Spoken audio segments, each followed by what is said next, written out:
Hello students, welcome once again. आज के video में अपन बात करने वाले हैं एसी और डीसी जनरेटर की।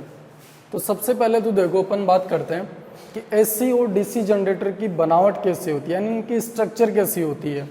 तो इसके अंदर अपन एक तो आर्मेचर काम में लेते हैं, उसके बाद में इसके पास में दो फील्ड मैग्नेट, और फील्ड मैग्नेट के नीचे जो अपना लोड है यानी आउटपुट प्राप्त करने के लिए अपन दो स्लिप रिंग्स, और स्लिप रिंग्स के साथ में क्या ऐड करते हैं, ब्रूसेज ऐड करते हैं। उसके बाद में डीसी जनरेटर की बनावट भी सेम है, लेकिन यहाँ पर जो अपन एक इक्विपमेंट काम में लेते हैं वो है इसका कम्यूटेटर। ये कम्यूटेटर क्या काम आता है, इसकी चर्चा अपन इसकी वर्किंग प्रोसेस के अंदर करेंगे। सबसे पहले देखो, मैं बात करता हूँ यहाँ पर आर्मेचर। आर्मेचर को अपन कॉइल भी बोल सकते हैं। अब ये कॉइल बनाई कैसे जाती है, आपको करना क्या है, एक आयरन रोड लेनी है, और उस आयरन रोड पे आपको क्या करना है, जो आपका कॉपर वायर होता है उसको वाउंड करना है। यानी ये जो मैंने यहाँ पे रिंग दिखाई है किसकी है, कॉपर वायर की। यानी ये मेरे पास कोई भी आयरन रोड थी और इस पे मैं क्या करूँगा, जो कॉपर वायर है उसको वाइंडिंग कर दूंगा, तो वो आपकी क्या बन जाएगी, कॉइल बन जाएगी। यहाँ से देखूं, जब आप इस कॉइल को मैग्नेटिक फील्ड के अंदर रोटेट करवाते हो, यानी मैं इसके पास में कोई भी मैग्नेटिक फील्ड ला सकता हूँ, जैसे ये इसका एन पार्ट है और ये इसका एस पार्ट। तो यहाँ से क्या होगा, जब आप इस कॉइल को मैग्नेटिक फील्ड के अंदर रखते हो, तो यहाँ पर आपको पता था कि मैग्नेटिक फील्ड की डायरेक्शन ये होती है, यानी मैग्नेटिक फील्ड लाइंस क्या करती हैं, नॉर्थ पोल से निकलकर साउथ पोल के अंदर एंटर होती हैं। जैसे इसको अपन एक इजी से एग्जांपल के अंदर समझते हैं। अगर मान लो मेरे पास ये मैग्नेटिक फील्ड है, ये नॉर्थ पोल और ये साउथ पोल, ये आपका मैग्नेटिक फील्ड है। अगर मैं इस मैग्नेटिक फील्ड के अंदर जैसे मान लो ये कोई भी एक सरफेस रख देता हूँ, तो यहाँ से क्या होगा, मैग्नेटिक फील्ड लाइंस इसमें से क्रॉस होंगी। तो वहाँ पर जो मैग्नेटिक फील्ड लाइंस किसी सरफेस में से क्रॉस होती हैं, तो वो आपका क्या कहलाता है, मैग्नेटिक फ्लक्स कहलाता है। तो यहाँ से एक बात आपको और ध्यान रखनी है कि मैग्नेटिक फ्लक्स क्या होता है, जब मैग्नेटिक फील्ड के अंदर आप कोई भी एक सरफेस रख देते हो, तो उस सरफेस से मैग्नेटिक फील्ड लाइंस पास होती हैं, और उन मैग्नेटिक फील्ड लाइंस की संख्या को ही अपन क्या बोलते हैं, मैग्नेटिक फ्लक्स बोला जाता है। और मैग्नेटिक फ्लक्स का जो यूनिट होता है वो क्या होता है, वेबर या टेस्ला इंटू मीटर स्क्वायर, ये इसके दो यूनिट होते हैं। तो यहाँ से देखो, अपन ने बात की है मैग्नेटिक फ्लक्स क्या होता है, किसी भी मैग्नेटिक फील्ड के अंदर अगर आप कोई भी सरफेस रखोगे तो उस सरफेस से मैग्नेटिक फील्ड लाइंस पास होती हैं, और उन मैग्नेटिक फील्ड लाइंस को ही अपन क्या बोलते हैं, मैग्नेटिक फ्लक्स बोला जाता है। अब यहाँ से देखो, मैं अगर इसकी बात करूँ, यहाँ पर अपने पास क्या थी, कॉइल थी। अगर मैं इसको किसी फील्ड मैग्नेट या मैग्नेटिक फील्ड के अंदर रख दूँ, तो यहाँ से क्या होगा, मैग्नेटिक फील्ड लाइंस इसमें से पास होंगी, और यहाँ पर क्या होगा, मैग्नेटिक फ्लक्स होगा। और जब आप इस कॉइल को उसके अंदर रोटेट करवाते हो, तो इस मैग्नेटिक फील्ड के अंदर क्या होता है, चेंज उत्पन्न होता है, यानी चेंज क्रिएट होता है, जिसके कारण अपने को यहाँ से क्या मिलता है, करंट मिलता है। और जो स्टार्टिंग में करंट मिलता है वो क्या होता है, देखो, अगर आप इस कॉइल को इस मैग्नेटिक फील्ड के अंदर रखोगे, तो यहाँ पर अपने इस कॉइल के दो एंड्स माने ए और बी, यहाँ पर क्या होगा, पोटेंशियल क्रिएट होगा, और उस पोटेंशियल को अपन क्या बोलते हैं, इंड्यूस्ड पोटेंशियल डिफरेंस।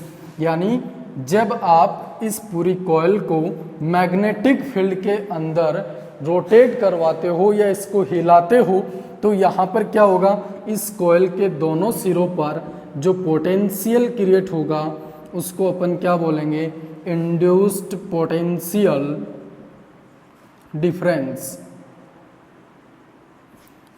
क्लियर? यानी मैं क्या बोल रहा हूँ कि जब आप इस कॉइल को मैग्नेटिक फील्ड के अंदर रोटेट करवाओगे, तो यहाँ पर क्या क्रिएट होगा, पोटेंशियल क्रिएट होगा, जिसको अपन क्या बोलेंगे, इंड्यूस्ड पोटेंशियल डिफरेंस बोलेंगे। उसके बाद में यहाँ पर जो करंट जनरेट होगा, यानी जो करंट जनरेट होगा उसको अपन क्या बोल देंगे, इंड्यूस्ड करंट बोल देंगे। ठीक है, चलो यहां से अपने पास दो बातें क्लियर हो गई। सबसे पहले अपन ने कोयल बनाई कैसे जाती है, आयरन रोड लेंगे, उस पे अपन कॉपर वायर को वाइंडिंग कर देंगे तो वो अपने पास क्या बन जाएगी, कोयल बन जाएगी। उसके बाद में जब आप इसको किसी मैग्नेटिक फील्ड के अंदर रखोगे या इसको रोटेट करवाओगे तो वहां पर क्या होगा, इंड्यूस्ड पोटेंशियल डिफरेंस जनरेट होगा और जो करंट जनरेट होगा उसको अपन क्या बोल देंगे, इंड्यूस्ड करंट बोल देंगे। चलो उसके बाद अपन बात करते हैं कि यहाँ से जो इंड्यूस्ड करंट जनरेट होगा उसको अपन किसके द्वारा मेजर करते हैं, गैल्वेनोमीटर के द्वारा। यहाँ पर जो लगाया गया है उसको अपन क्या बोलेंगे, गैल्वेनोमीटर। और ये गैल्वेनोमीटर इस सर्किट के अंदर सीरीज कॉम्बिनेशन के अंदर जोड़ा जाता है, यानी जो आपकी कोयल है उसके सीरीज कॉम्बिनेशन के अंदर इसको जोड़ा जाता है, जो किसका मेजरमेंट करेगा, यहाँ से इंड्यूस्ड करंट का मेजरमेंट करता है। तो चलो यही था अपना प्रिंसिपल, जिसके बेसिस पे अपन क्या पढ़ेंगे, एसी और डीसी जनरेटर। यहाँ से देखो सबसे पहले अपन बात करते हैं एसी जनरेटर की। एसी जनरेटर के अंदर क्या होगा, आपके पास एक आर्मेचर है, इसको आप कोयल भी बोल सकते हो, कोई दिक्कत नहीं है। जो अपन ने यहाँ पे बनाई थी वो क्या है, यहाँ कोयल है। इसके दोनों तरफ आपके पास परमानेंट मैग्नेट लगी हुई है, जिसको अपन फील्ड मैग्नेट बोल सकते हैं। तो स्टार्टिंग में आप क्या करोगे, अपना जो आर्मेचर है उसको मैकेनिकल एनर्जी प्रोवाइड करवा के उसको रोटेट करवाते हो। अब ये मैकेनिकल एनर्जी कहाँ से आती है, जैसे आपने घरों के अंदर या किसी शादी पार्टी के अंदर देखा होगा, जो अपना जनरेटर होता है उसको हैंडल से घुमाया जाता है। तो उस हैंडल से घुमाने का मतलब अपन क्या कर रहे हैं, उसको मैकेनिकल एनर्जी प्रोवाइड करवा रहे हैं। तो यहाँ से जब आर्मेचर को आप मैकेनिकल एनर्जी देकर उसको रोटेट करवाते हो तो यहाँ से आपके पास एक कंडीशन होती है। जैसे सबसे पहले आर्मेचर इस तरीके से था, एक प्लेन शीट की तरह मान सकते हैं अपन। जब आप उसको रोटेट करवाओगे तो ये हाफ राउंड में इस तरीके से हो जाएगा, फिर अगले हाफ राउंड में वापस इस तरीके से। यानी अपन ये बोल सकते हैं कि जो आपका आर्मेचर है वो हाफ राउंड में तो क्या होगा, पैरेलल होगा, और हाफ राउंड में क्या होगा, परपेंडिकुलर। यानी ये आपके पास नॉर्थ और साउथ पोल, ये जो फील्ड मैग्नेट है, यहाँ से देखो मैग्नेटिक फील्ड लाइंस पास होंगी और ये मैग्नेटिक फील्ड लाइंस पास होंगी, तो उसको अपन क्या बोलेंगे, मैग्नेटिक फ्लक्स बोलेंगे। लेकिन यहाँ पर जो मैग्नेटिक फ्लक्स है वो आपका चेंज होता जाएगा। कैसे होगा, देखो सबसे पहले अपन आर्मेचर की बात करते हैं। तो आर्मेचर जब इसके परपेंडिकुलर होगा, किसके, मैग्नेटिक फील्ड के परपेंडिकुलर होगा, तब तो आपकी मैग्नेटिक फील्ड लाइंस हैं वो क्या हो जाएंगी, पास हो जाएंगी, और यहाँ से अपने को इंड्यूस्ड करंट मिलता रहेगा। लेकिन जैसे ये हाफ राउंड के अंदर इसके पैरेलल होगा तो ये जो मैग्नेटिक फील्ड लाइंस हैं वो सीधी पास हो जाएंगी, इस आर्मेचर में से पास नहीं होंगी, तो वहां पर फ्लक्स का मान क्या हो जाएगा, 0, और वहां से अपने को करंट क्या मिलेगा, 0। कहने का मतलब ये जो आर्मेचर है वो हाफ राउंड में तो मैग्नेटिक फील्ड के पैरेलल होगा और हाफ राउंड में क्या होगा, परपेंडिकुलर होगा। अब यहाँ से अगर मैं बात करूं कि सबसे पहले जब आप इस आर्मेचर को रोटेट करवाते हो तो उसमें करंट की डायरेक्शन में ये मान लेता हूं, यानी जो आपको करंट मिल रहा है वो किधर से किधर मिल रहा है, या बुर्स B1 से आपको करंट मिल रहा है। यहाँ पे अपने पास करंट को आउटपुट में लेने के लिए आपके पास दो ब्रूसेज लगी होती हैं, B1 और B2। यहाँ से अपने को जो आउटपुट मिलता है वो कहाँ से प्राप्त किया जाता है, लोड के जरिए। तो यहाँ से देखो जैसे ही ये हाफ राउंड के अंदर इसके परपेंडिकुलर होगा तो मैं करंट की डायरेक्शन कौन सी मान लेता हूँ, B1 से B2 की ओर, यानी कहने का मतलब अपने को B1 से करंट मिलेगा। लेकिन जब ये आर्मेचर रोटेट होता है और हाफ राउंड में क्या आ जाएगा, इसके पैरेलल आ जाएगा। पैरेलल आ जाएगा तो यहाँ से कोई मैग्नेटिक फील्ड लाइंस पास नहीं होंगी, और उस कंडीशन में जो आपको करंट मिल रहा है वो किससे मिलेगा, B2 से।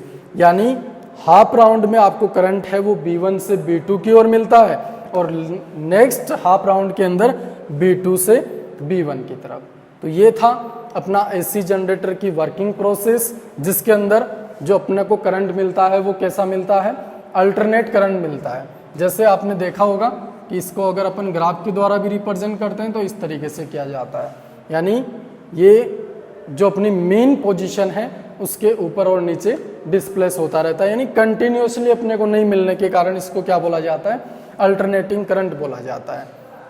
उसके बाद में देखो अपन बात करते हैं डीसी जनरेटर की। तो डीसी जनरेटर में क्या होता है, सेम प्रोसेस आपकी यही होती है, वही आपके पास फील्ड मैग्नेट होता है, वही आर्मेचर होता है, वही दो ब्रूसेज लगी होती हैं और नीचे आउटपुट प्राप्त करने के लिए लोड लगा रहता है। यहाँ पर भी देखो, जब आप इसको मैकेनिकल एनर्जी प्रोवाइड करवाओगे तो ये रोटेट करेगा, रोटेट करवाएगा तो वही कंडीशन यहाँ पे बनेगी, हाफ राउंड में ये मैग्नेटिक फील्ड के पैरेलल होगा और हाफ राउंड के अंदर इसके परपेंडिकुलर। लेकिन यहाँ पर जो एक एक्स्ट्रा मटेरियल अपन ने जोड़ रखा है वो क्या है, कम्यूटेटर है। अपन ने स्टार्टिंग में क्या किया था, एसी जनरेटर के अंदर देखा था कि हाफ राउंड में अपने को करंट B1 से B2 की ओर मिलता है और हाफ राउंड के अंदर B2 से B1 की तरफ। लेकिन यहाँ पर जो कम्यूटेटर लगा होता है ये क्या करता है, जैसे मान लो अपने को हाफ राउंड के अंदर करंट B1 से B2 की ओर मिल रहा है, तो ये नेक्स्ट हाफ राउंड में क्या करेगा, ये जो कम्यूटेटर है वो अपनी पोजीशन चेंज कर लेता है। पोजीशन चेंज करने का मतलब जो B2 है वो B1 बन जाएगा और B1 है वो B2 बन जाएगा। तो करंट की डायरेक्शन है वो अपने को क्या मिलती रहती है, कंटिन्यूअसली एक जैसी मिलती रहती है। तो यहाँ पर दोनों जो आपके जनरेटर हैं दोनों की बनावट के अंदर केवल इतना सा डिफरेंस है कि इसके अंदर अपन कम्यूटेटर यूज करते हैं जो क्या करता है, हाफ राउंड के अंदर यहाँ पर जो ब्रूसेस लगी होती हैं उनकी पोजीशन को चेंज कर देता है, जिसके कारण अपने पास करंट की डायरेक्शन है वो कंटिन्यूअसली एक जैसी बनी रहती है। चलो इसके बाद में अपन बात करते हैं कि इंडिया के अंदर जो अपनी एसी करंट आती है उसकी फ्रीक्वेंसी कितनी होती है, तो वो होती है 50 हर्ट्ज। यानी इंडिया के अंदर जो भी एसी लाइट या करंट आता है उसकी फ्रीक्वेंसी कितनी होती है, 50 हर्ट्ज होती है। बस आपको इतना ही ध्यान रखना है, एसी जनरेटर और डीसी जनरेटर की स्ट्रक्चर कैसी होती है, इसके अंदर अपन कौन कौन से इंस्ट्रूमेंट काम में लेते हैं और उसकी वर्किंग प्रोसेस क्या होती है। Thank you and have a nice day.